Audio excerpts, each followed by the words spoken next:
It was Easter night, April 5th, 2015. It was about 10 p.m. Everybody had gone to bed, and Jay came downstairs, knocked on our bedroom door and said, "My head's hurting really, really, really bad. I have this terrible headache, terrible pain behind my eye." And a lot of times Jay complains about things. I'm hurting, and He was 12, so. So we thought he was playing. Jay, go back to bed, drink some water, and he kind of blew it off. And he said, "No, Dad, come." So Natalie jumped up, opened the door, and Jay was there holding his eye hard as he could. It hurt so bad.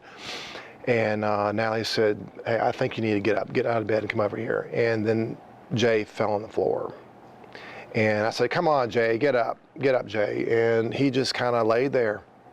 And I was like, okay, something's going on. So we picked him up and slid him into the living room and laid him on the sofa. And by then, he started going into convulsions. I said, "Call 911 right now." So she called 911, and then Jay went into full seizure mode, grandma seizures, which is the worst. Our operator was Danielle, and she just walked us through step by step all the things we can do, but ultimately there is no way to stop what's happening when this kind of seizure begins. He was turning blue. And I said, "God," I said, "what do you want me to do?" I said, "He's yours. What can we do?" And I asked the operator, I said, "Is there anything else we can do?"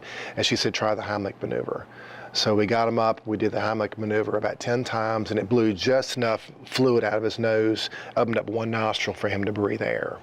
And then the color came back. And then our cousin, Joe, the doctor, which is also our neighbor, came in. He said, "There's nothing more we can really do." He did everything he could, and then the paramedics came.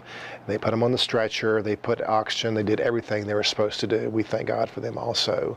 And they took him to the hospital. The CAT scan showed a very large bleed on his brain. And that's when they determined, we can't fix him here. He's going to have to go to Roanoke or UVA. And they said, your options are there. So the option was to come here to Roanoke. He was here for 4 weeks. Yeah, they basically had him in ICU for the first 2 weeks, and then the second 2 weeks he was just in the regular pediatric unit. We were luckily connected with the Ronald McDonald House within, I think, the first 48 hours of being there, when we recognized that this is going to be serious and we're going to be here for a long time.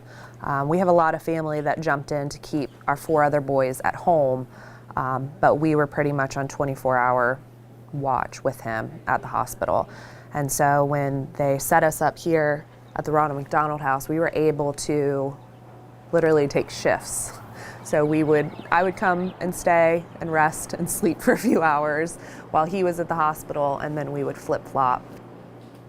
I never understood what the striped socks were about. I never understood why Ronald McDonald House meant anything to anyone. You don't have a reason to think about it until you're in that position.